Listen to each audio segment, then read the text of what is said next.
that intent, India is hosting Global AI Impact Summit in the month of February.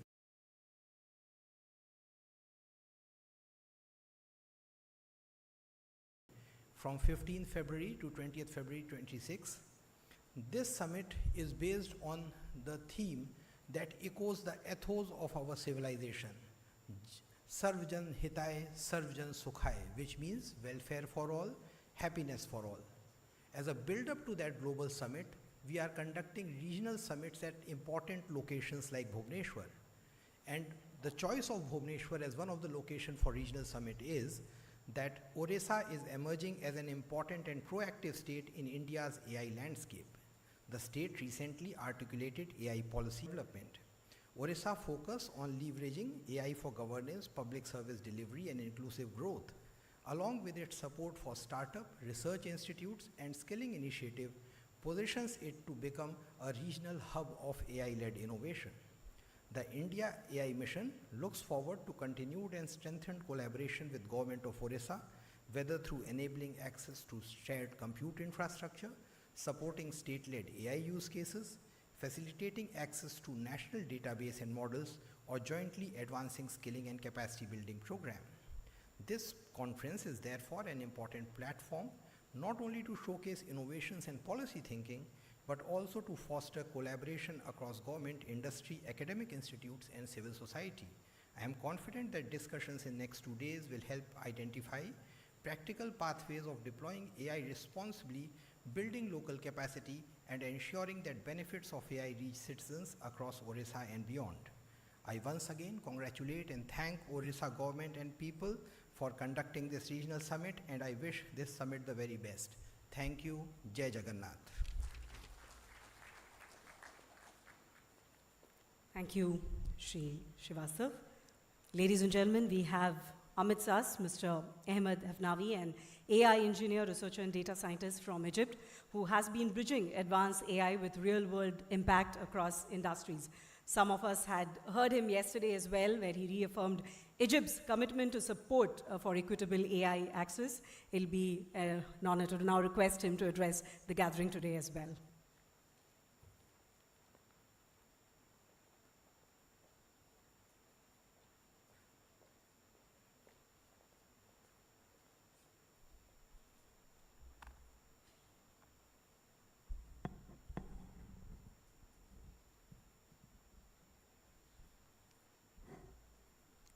Good morning. Honorable Minister of Odisha, Excellencies, Ministries, fellow delegates, ladies and gentlemen. It is a profound honor to stand here in Odisha, a land known for its rich history and spiritual depth, to discuss the most futuristic of technologies. There is a poetic resonance in this meeting. Egypt and India are two of the world's oldest civilizations. For millennia, we gave the world mathematics, astronomy, and medicine. Today, as we stand at the artificial intelligence age, it is our duty to ensure that our nations once again define the wisdom that guides human progress, not just the mechanics of it. I spoke yesterday about the Democratizing AI Resources Charter that we are working in the working group on, and our shared today, our landscape, our roadmap, values that drive our national AI strategy. Our philosophy is AI for people, not just for profit. Egypt's AI journey began with a fundamental question: who is this technology for? In the global race for bigger models and faster chips, it is easy to lose sight of the human element. Egypt's strategy is anchored in a simple unsure of it. We don't view AI as a luxury for the few, but as a utility for the roadmap focuses on what we call contextualized innovation. We are not interested in importing black boxes that do not necessarily understand our reality. We are building systems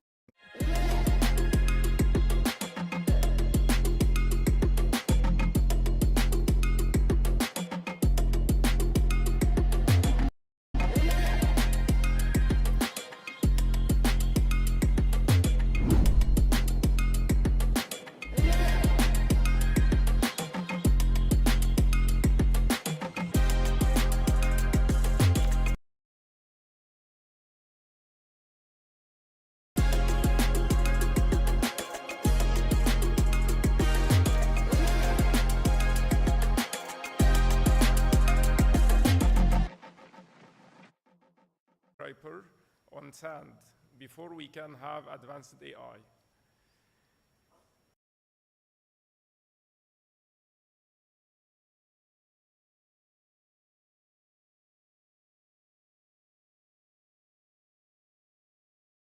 Before we can have advanced AI, we need robust data rails. Egypt is investing in digital public infrastructure, interoperable identity systems, and data sharing frameworks. Visible highways that allow data to flow securely, turning raw information into AI-ready assets that fuel innovation. Second, the power of small and specific. The world is obsessed with large language models, but Egypt's strategy highlights the immense power of small, domain-specific models. These are the models that matter most for the global south. Let me give you a concrete example here. In Egypt, we are deploying localized AI systems for diabetic retinopathy.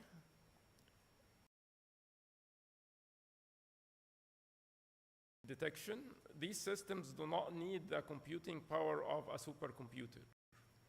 This AI that does not just guarantee text, it saves sight.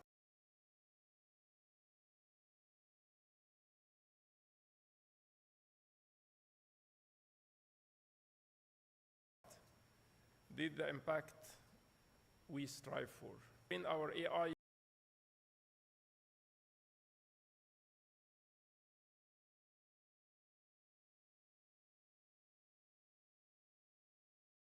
only on Western data. App is the creation of multilingual and English, but Arabic in all its rich dialects, Amazighi and African languages as well. We are building technology that looks like us and speaks like us. Governance.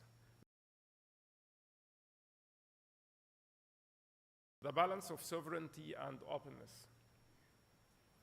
Governance is built on the concept of trusted openness. We believe in open innovation, but we also believe in data sovereignty. For us, sovereignty means the national ownership of our data and the right to regulate how it crosses our borders. We are creating a governance framework that encourages the private sector to innovate while strictly protecting the privacy and dignity of our citizens. We recognize that AI brings risks to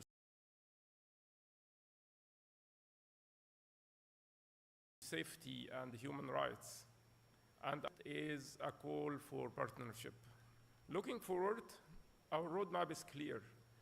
We're moving toward a federated approach, collaborating with our African, Arab, and friends to create regional compute hubs and shared centers of excellence. But no nation can do this alone. India has shown the world the power of tech for good. Egypt shares this vision as well. Let us, the nation of the global south, build a new AI core where compute power is shared, not stockpiled. A corridor where knowledge flows freely, but sovereignty is respected. Excellencies, the pyramids of Egypt were built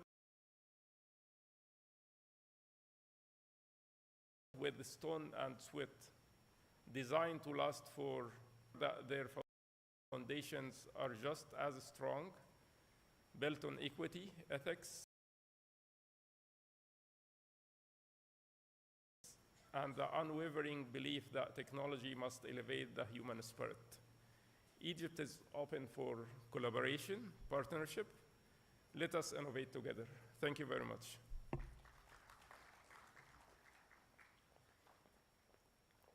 Thank you, Mr. Hefnavi, for your positive and insightful address. Ladies and gentlemen, we have with us on stage today Mr. Anurag Yadav, Principal Secretary, IT and Electronics Department, Government of Uttar Pradesh, who has been pushing forward Uttar Pradesh government's ambitions of emerging as a digital and electronic manufacturing hub with firm focus on innovation and e-governance. May I now request him to address this gathering. Let's welcome him with a round of applause.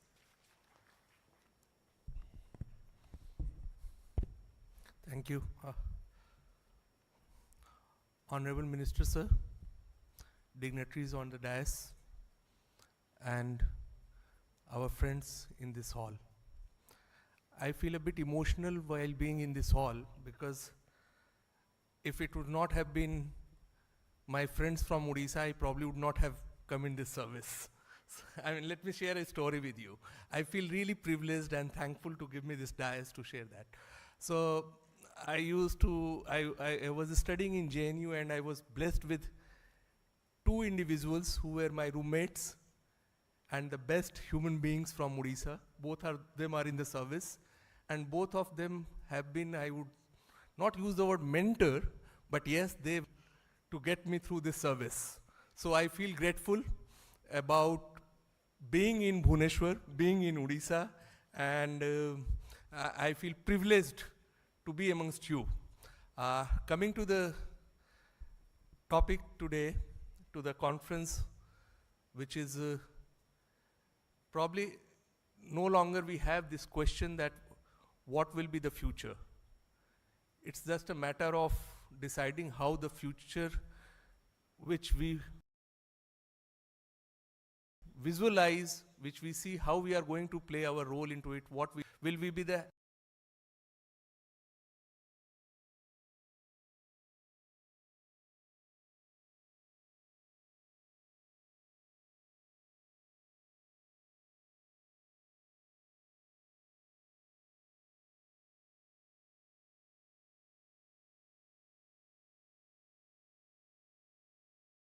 active participants. That is a call which probably we all have to take. And I believe already under national mission, the call has been taken that India will be the active participant, active actor for AI, and the states are going to be playing that role. So the foundation is there, but how we built upon that foundation is something probably we will deliberate upon in these 2 days and in the series of conferences which are going to be there over the period till we have probably international conference in February in Delhi. So I feel whatever is gathered today in this hall would be extremely valuable for everyone, for all the stakeholders, and we will be able to work upon to take AI as a friend rather than as I won't say foe as such, but yes, we are worried.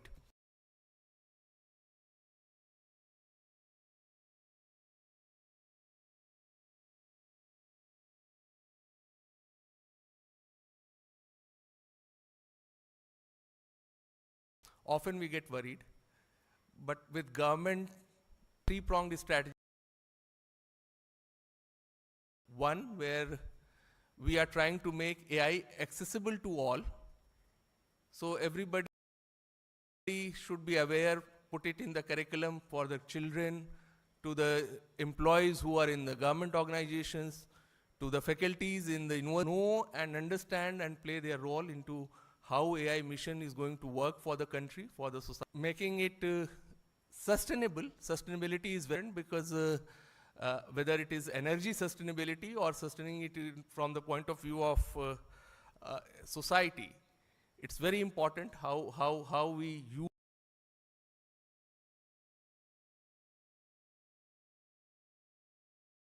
for our economy.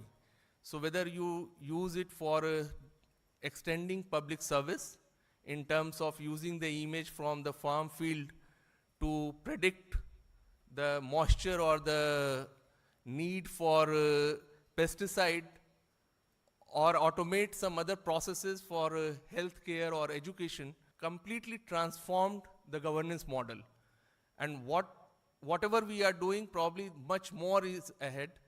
So how do you create data sets for learning models? How do you implement that? That is something which we are working in terms of public service delivery, and then from public service delivery taking this to make it as an engine for economic growth.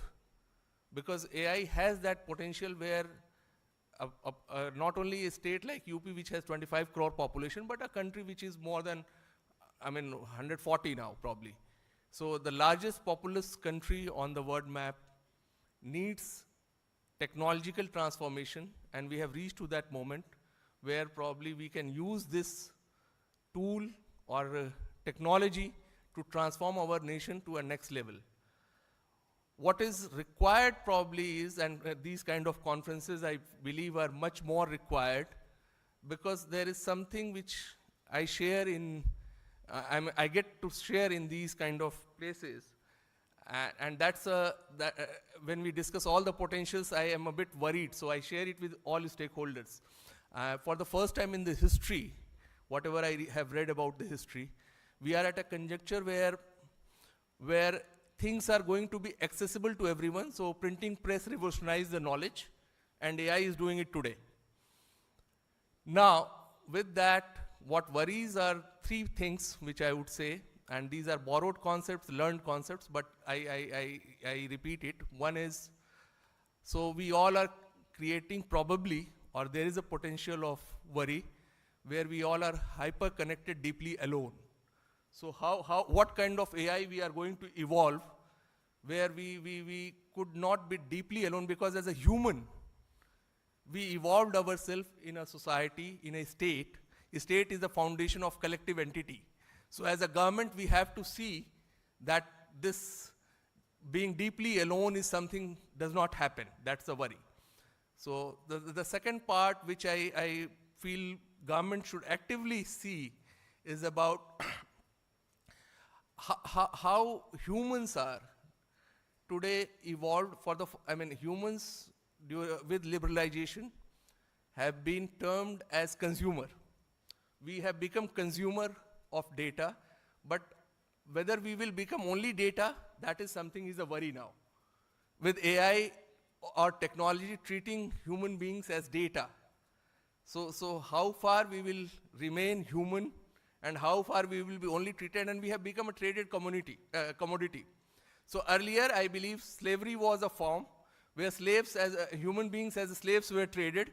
Today we are traded as a data. So how do we make ourselves responsible AI to implement where we are not traded as data, and if it is happening, what kind of states or government can do for that? And the third obviously is about, it's a very conjecture, I would say. It's not much of a worry, but yes, we are surrounded with too much of memory. Every human being is carrying, I'm carrying these gadgets are carrying so much of memory. But what is happening to my own memory is something which worries me. So too much of memory with my gadgets, but lesser memory in my brain. That worries me often when I am surrounded with all these automations.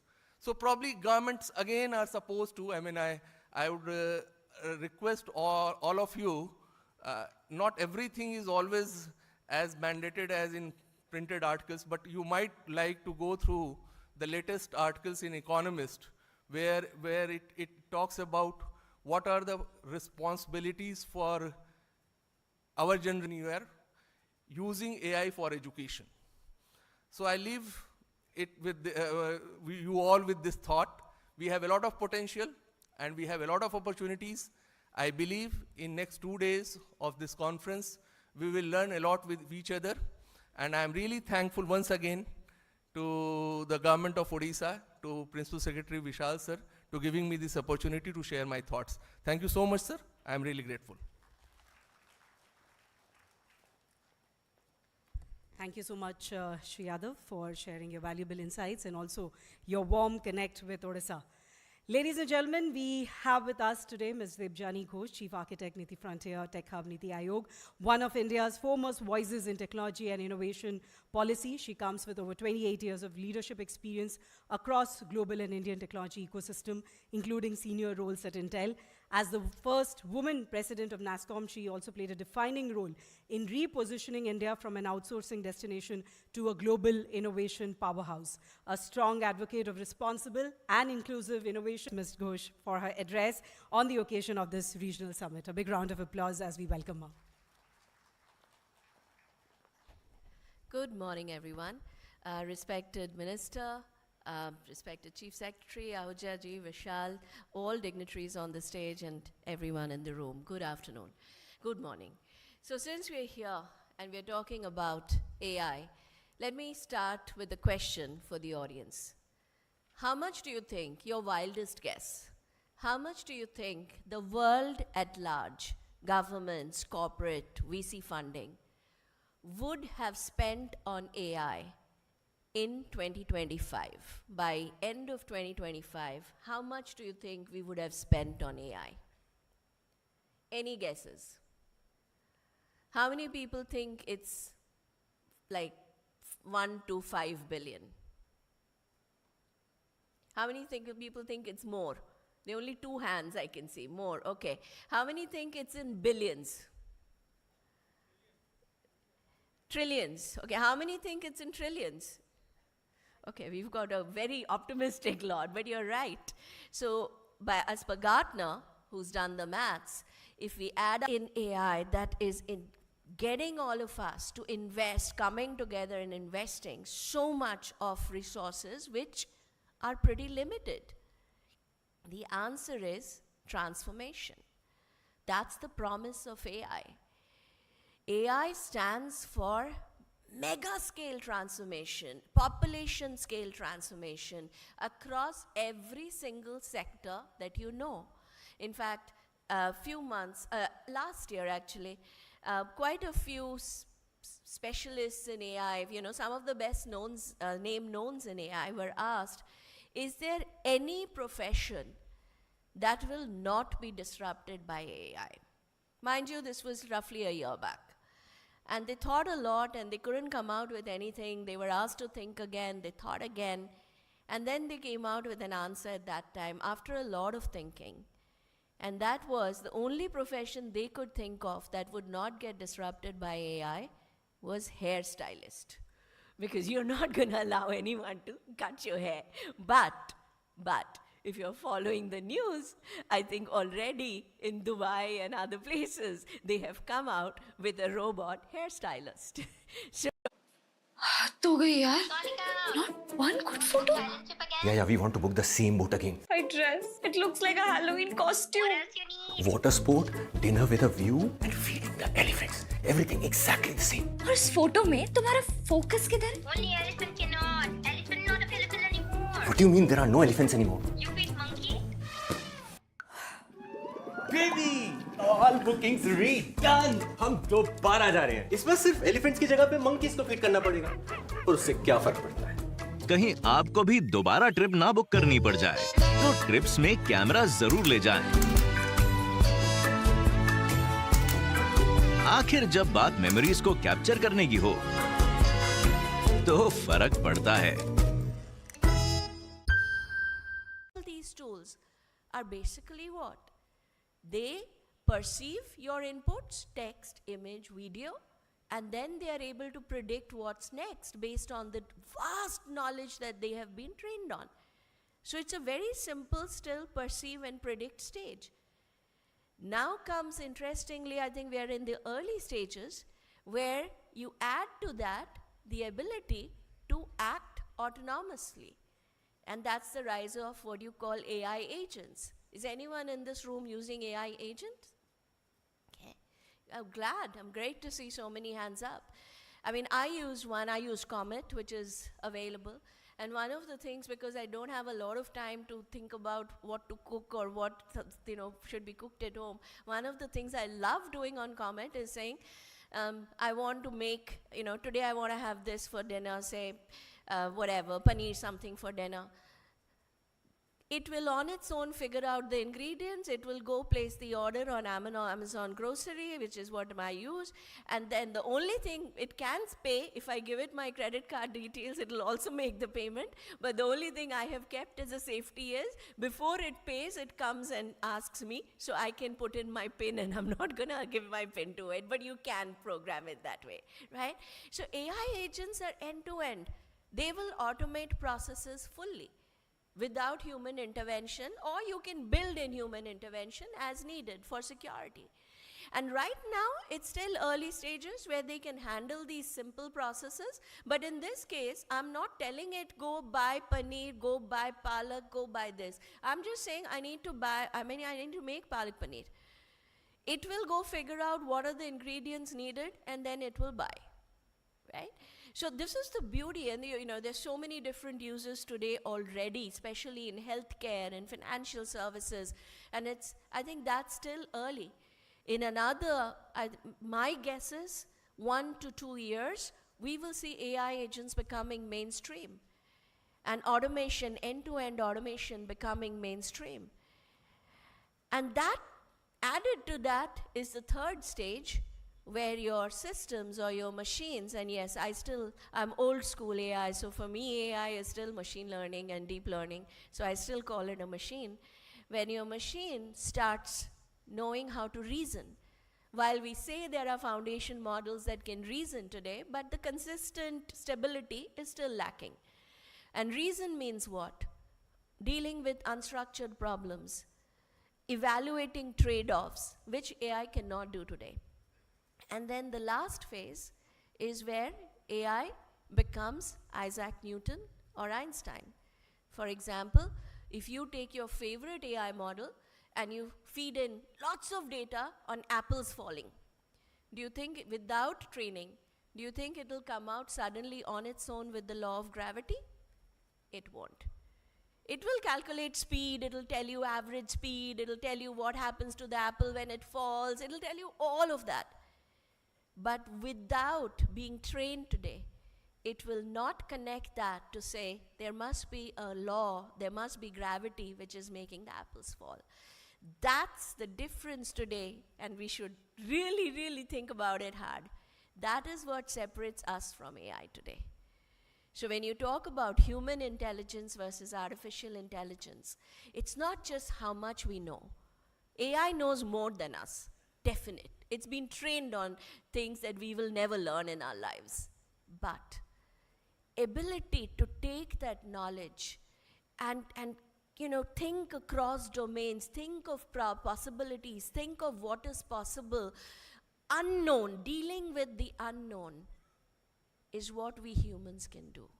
That's human intelligence. That's human reasoning. And yes, there is a lot of enthusiasm to get AI to that stage, what they call artificial general intelligence or AGI, and that I think is sort of where AI pretty much becomes human or better than human. I honestly question what's the need, but that's where the direction is, and that's what we are going to. But this journey, when you understand that where we are today is just the beginning, just the tip of the iceberg, and you understand what's coming, that investment starts making sense. Because that investment is going in to make sure, countries are making sure that they are the ones who can control the supply chain, the value chain that is getting built. Because imagine the power that you will have in hand when AI can reach the capabilities that I talked about. And the question is, what should be India's role in this? How do we differentiate what we do versus, say, what all other countries are doing? Or what should be the global South's role? I think that's a very important question. And my personal belief here is, I think in this discussion and in this obsession we have to ensure that AI becomes absolutely human-like, better than humans, somewhere we are putting humans at the sidelines. and I think Anurag referred to this. The AI framework has taken the human out, put them in the sidelines, and it's all become about the technology and what the technology can do. I think that's a very, very dangerous world we are living in. We center of the loop.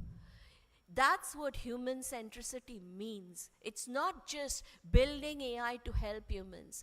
It's ensuring that in this hyper digital AI world, humans live with purpose, we live with dignity, we live with respect, and we live with meaning. That's what, to me, that's what human centricity means. And I think India and the global south has to play the role of changing the narrative that is shaping today, where it's an AI first world.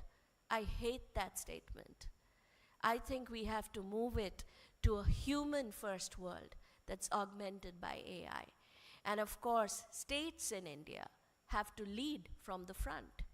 If India has to do it, states have to do it first. And here, first of all, congratulations to Odisha for organizing this summit. Neeti are doing with Odisha on AI, because unlike many others, rather than rushing in and saying we are going to build a lot of compute or we are going to build this or build that, Odisha has decided to focus on the most important element or imperative of AI, data.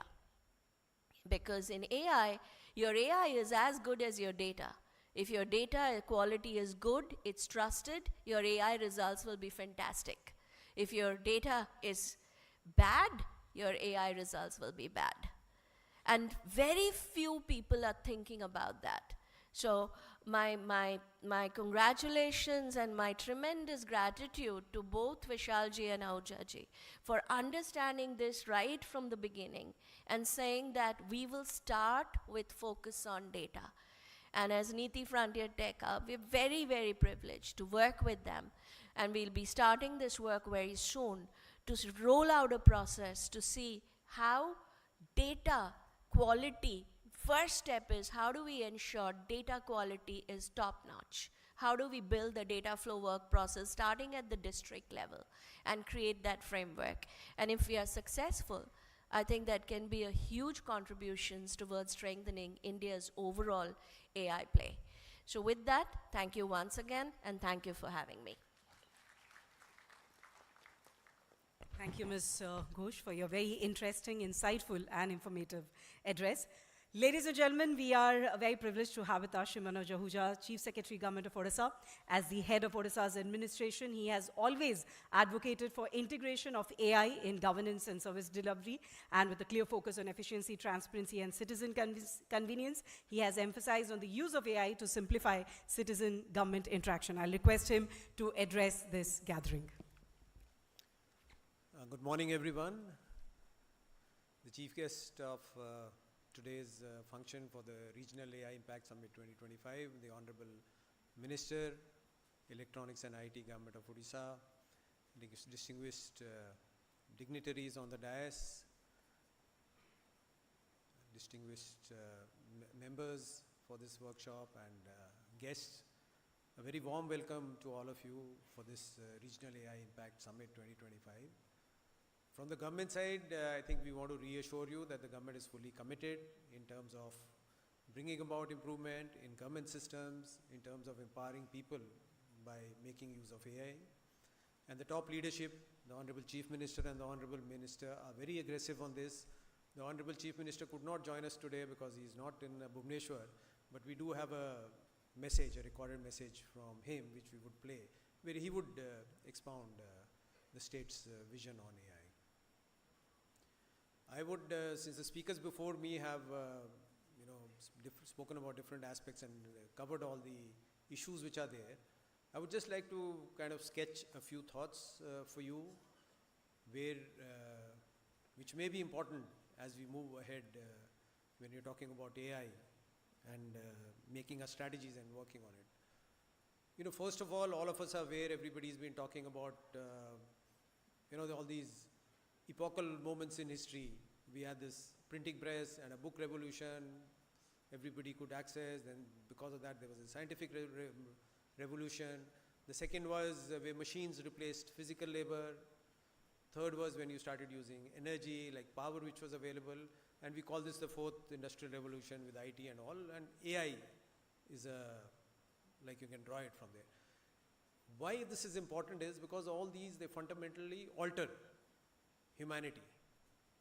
These are new ways, and the old ways of thinking don't work. And that's very important for all of us to understand what AI is, what are the implications, because we will have to unlearn what we know to a large extent to understand what the future is, and then plan and work accordingly. And the challenges and the benefits are immense. So it's very important for us all to know it. What I would like to emphasize here are, you see, AI, it's been there. All of you would know about it. It's been there in 1950s. There was in New Hampshire, Dartmouth, there was a conference when they coined this term. They didn't have the compute power nor the data. Nothing happened. They call it the AI winter. Then the first time, it started making headlines was, major headlines was around 2012 or something, when there's this competition called VisionNet, where the AI machines beat humans in recognizing images and all that. The next big thing was when in that game Go, which is supposed to be very complicated and all, AlphaGo and all, it beat the Korean champion who was there, which showed that, look, this has some abilities. Fundamentally, AI works on statistics, patterns and all that, and then it can, that's the base on which it works. So it was quite surprising. Then the next big surprise was, which kind of shook everybody, was this GPTs and all that, and these LLMs, the use of LLMs and all, which came out in 2022 and all that, and that's what Devjani ji also alluded to. The generative AI came and the LLMs came, and the progress has been very rapid. And the sheer fact that so much money has been invested in it, if you see the market cap of the, these 5 technology companies, the Google, the Amazons, Facebook, and all in the US, they're being driven by this AI. Most of the investment too is coming from there.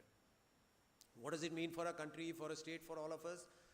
According to me, the first is, India has had great success in what we call public digital infrastructure, the UPI model.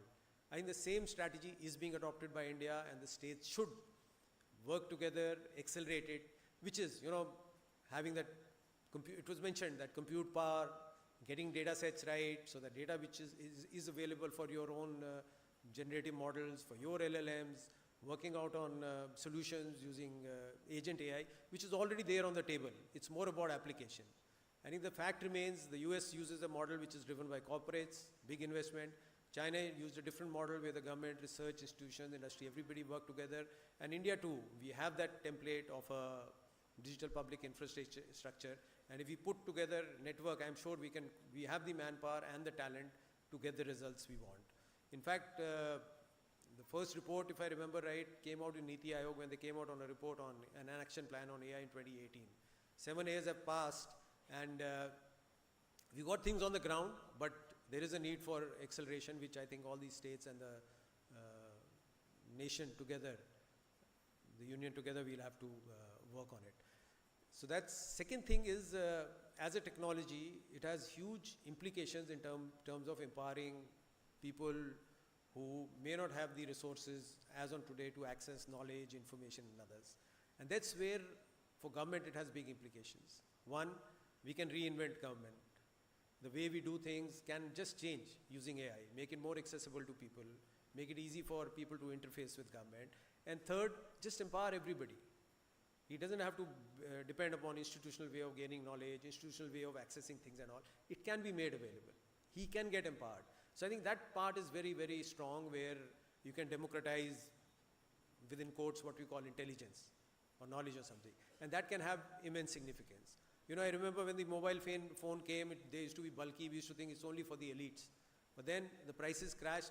Everybody started using it, and you can find how useful it is for everybody now, for communication, selling their produce, getting information.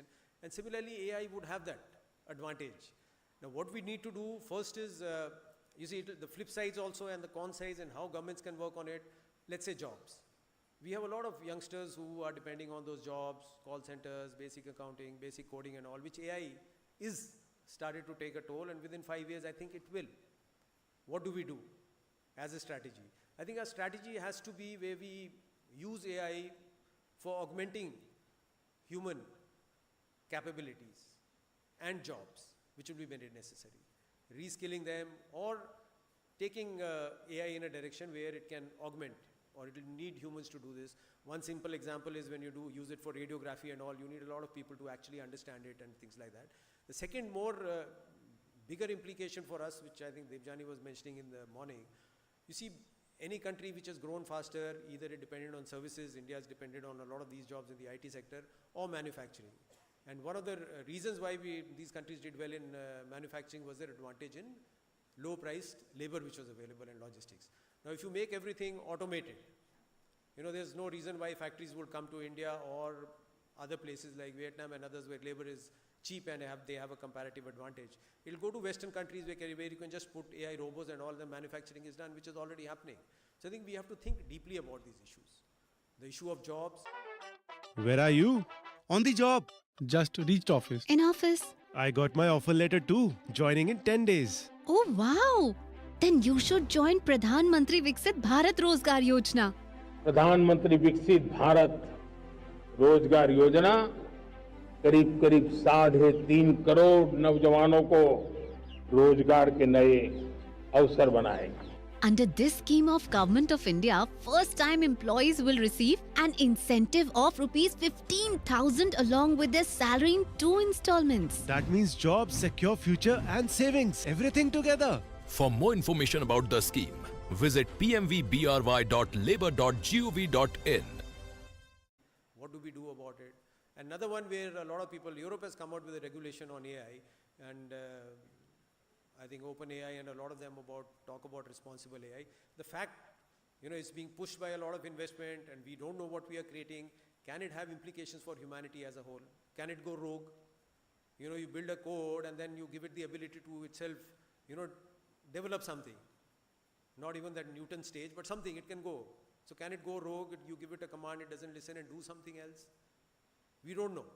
So the point I'm making is that all of us have to be invested in this as a technology.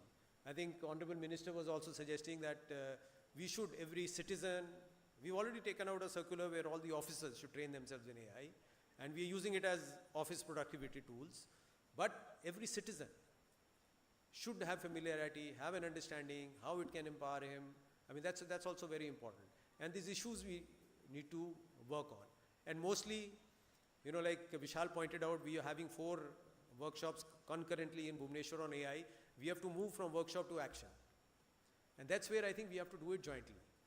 The academia, the universities, the industry, individual researchers, startups, the government, work in a networked manner so that the results we envisage for the future are there and we are able to achieve that. Because the responsibilities are immense, the possibilities are immense, the downsides are also immense.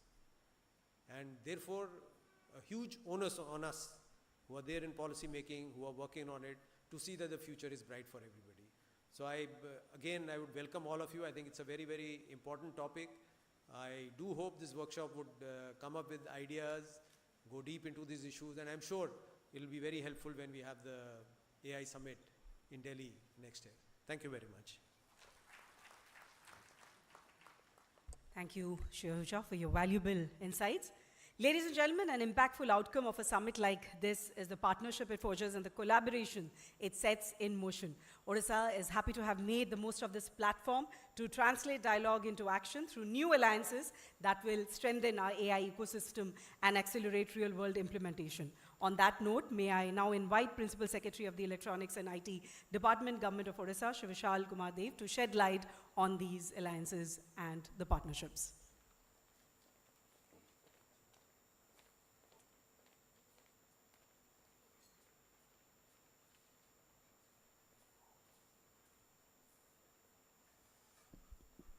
Thank you, Diksha. So, post the release of the AI policy and the launch of the Odisha AI mission a few months back, we have initiated implementation of a few use cases in the areas of agriculture, health, and education with various solution providers. Present? Yeah. These are Niruthi, Dwara, CK12, and the Ministry of Agriculture. Today we are announcing new partnerships with OpenAI, with Vadhwani AI, with Sarvam, and with TCS. So the partnership with OpenAI is on capacity building for college students and government officials. And what's unique about it is that OpenAI is offering about $20,000 worth of API credits to colleges and universities for experimentation and piloting of AI use cases.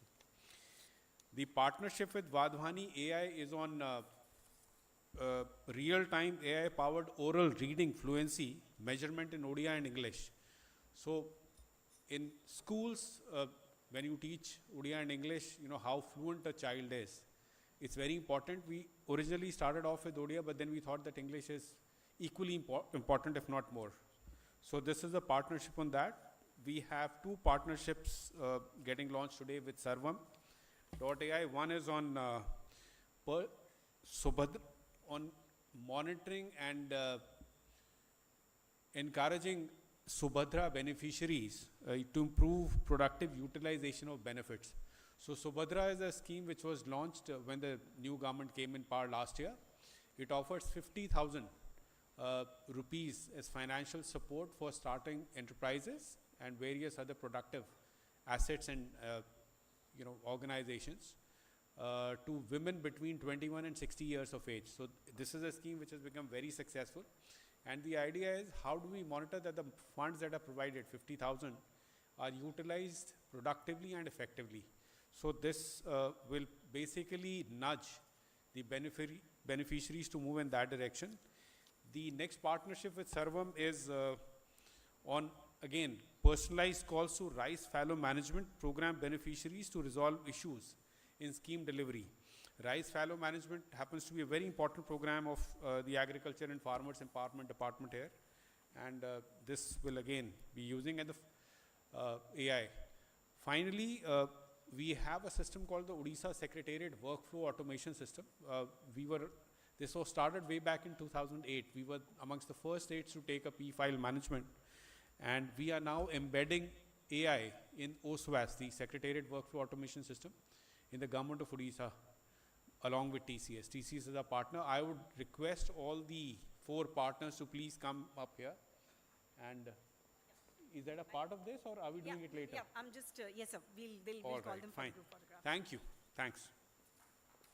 Yes, thank you so much, sir. And he's already informed us about the partnerships. Some of our representatives of these partners are here, so we'd like to celebrate with them through a group photograph. So I'll request Ms. Pragya Mishra, India Head OpenAI, Ms. Prerna Bhandari, Public Sector Lead from Sarvam AI, and Ms. Ankita Biswal, a part of the management team from TCS, to please and come and join us on stage for a group photograph with our dignitaries. I'll also request our esteemed dignitaries on stage to step forward for the group photograph with our partner representatives who are here with us. Just to inform all of you, we'll also have Mr. Pratyush Kumar, co-founder of Sarvam AI, to joining in for the keynote address later today.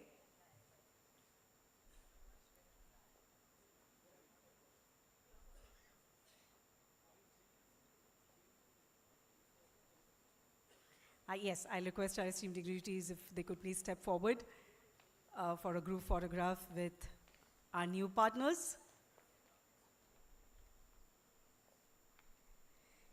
Ladies and gentlemen, this is a dull gathering, I would say. Can we have a big round of applause as we celebrate these partnerships?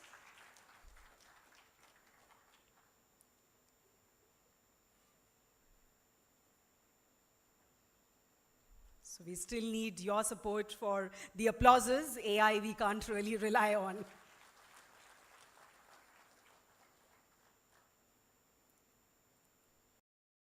Thank you so much. Thank you, ladies. Thank you to our esteemed dignitaries. All right, it's... I think one important thing to be noted here is AI is also leading to women's empowerment. All the 3 partners who came here were women. Thank you, sir. Well, ladies and gentlemen, it's now time for the launch of the Odisha AI Mission Portal. I'll request Honorable Minister Electronics and IT, Government of Odisha, Dr. Mukesh Mahaling, to do the honors and launch the Odisha AI Mission Portal. This mission, Odisha AI Mission, will serve as the highest institutional mechanism to implement AI initiatives across department, coordinate pilot projects, and provide support to public agencies, startups, and academic institutions.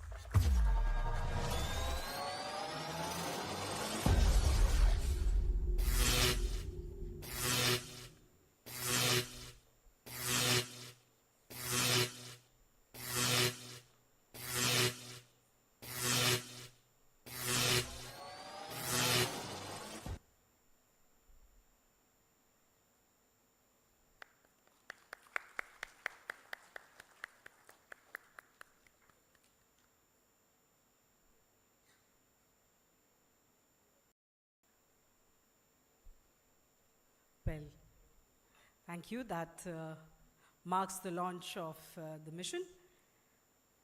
Well, ladies and gentlemen, we are honored to have the presence of the Honorable Minister for Electronics and Information Technology, Government of Odisha, Dr. Mukesh Mahaling, with us today.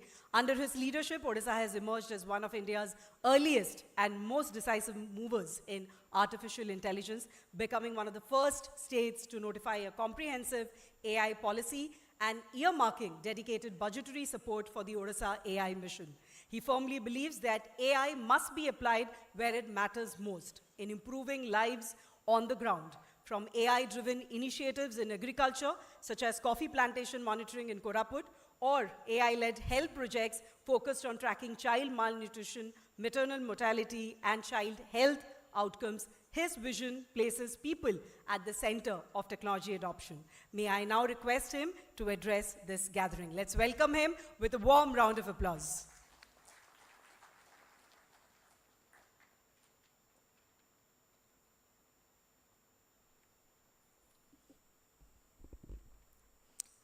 Jai Jagannath, Namaskar. Dignitaries on the dais, Chief Secretary, Government of Odisha,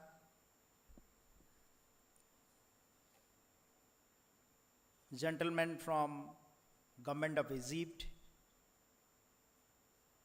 Chief Architect, Niti Frontier Tech Hub, Principal Secretary,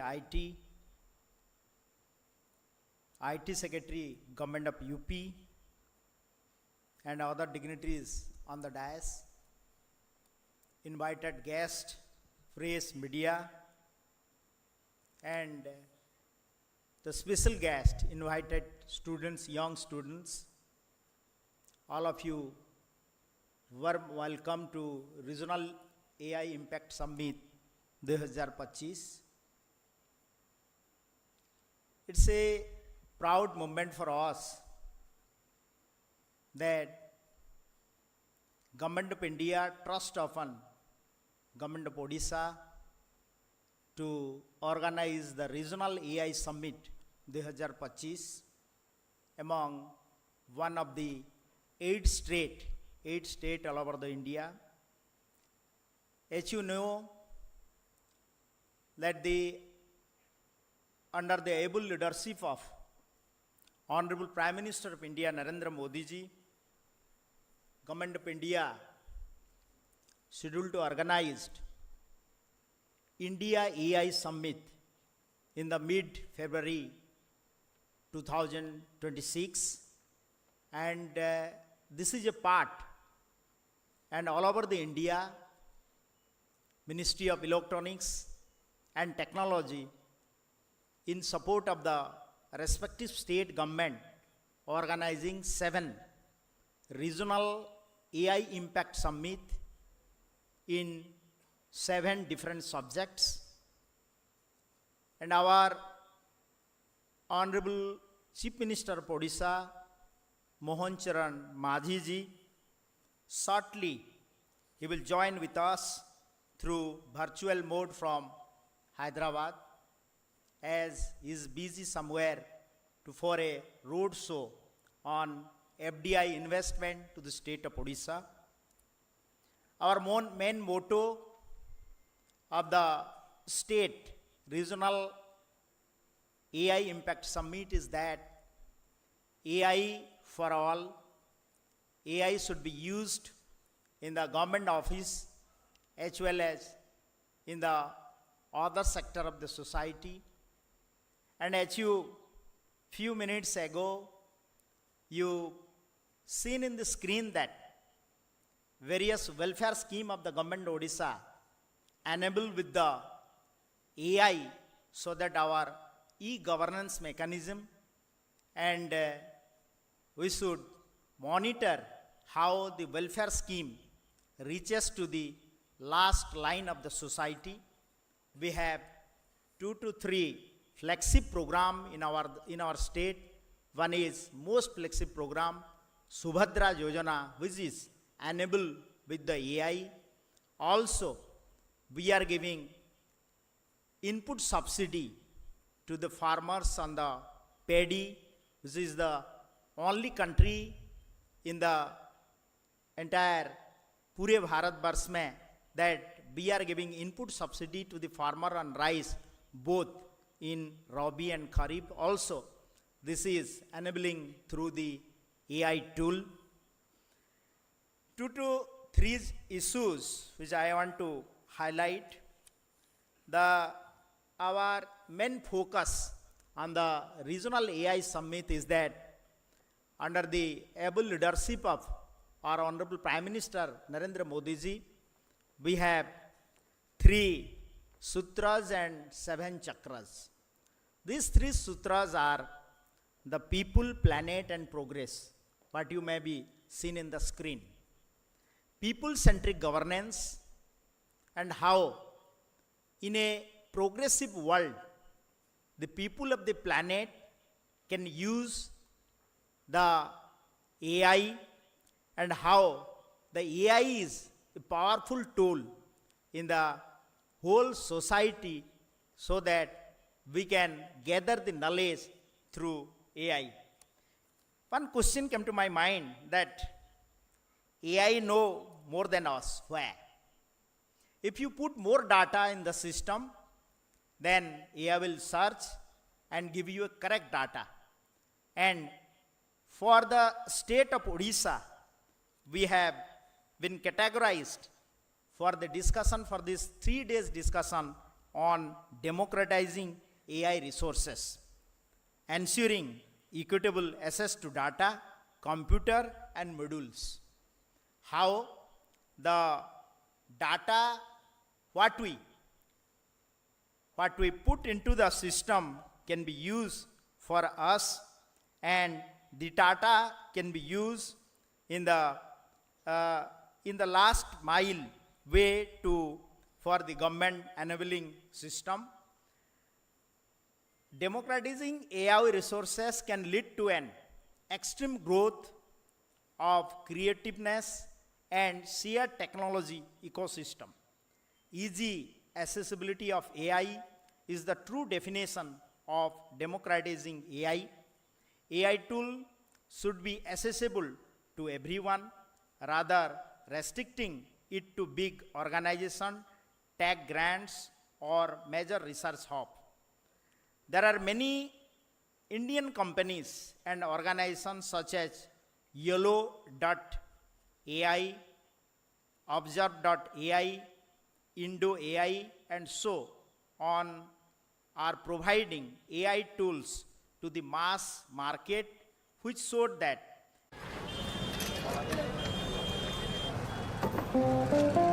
सामने नया supermarket खुलने वाला है। क्या करूं कि पुराने customer भी रहें और नए भी आ जाएं? देखो, आप दुकान के बाहर एक चाय कॉर्नर लगा सकते हो। चाय पीते पीते पुराने कस्टमर बातचीत करेंगे, उन्हें देखकर नए कस्टमर भी आएंगे और एक्स्ट्रा कमाई भी होगी। इसके अलावा आपके बिल्स देख के समझ लेते हैं कि कौन सा सामान कितना बिका है। The future into reality, provided if used within reasonable ethical and oversight boundaries.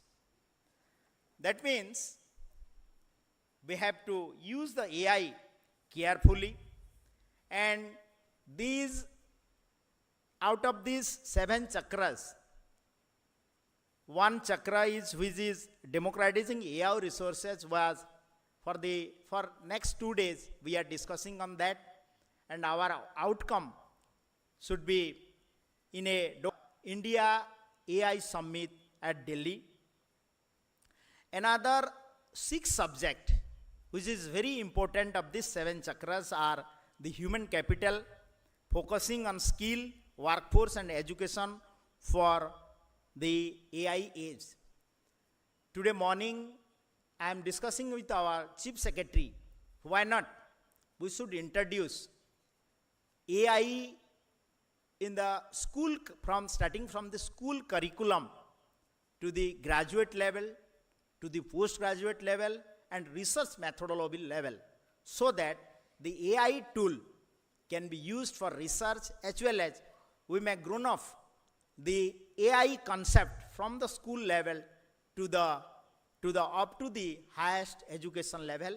And also there is a need of the time that our government officials and those who are government, those who are served in the government system, e-governance mechanism, they should also know the AI module for the better governance.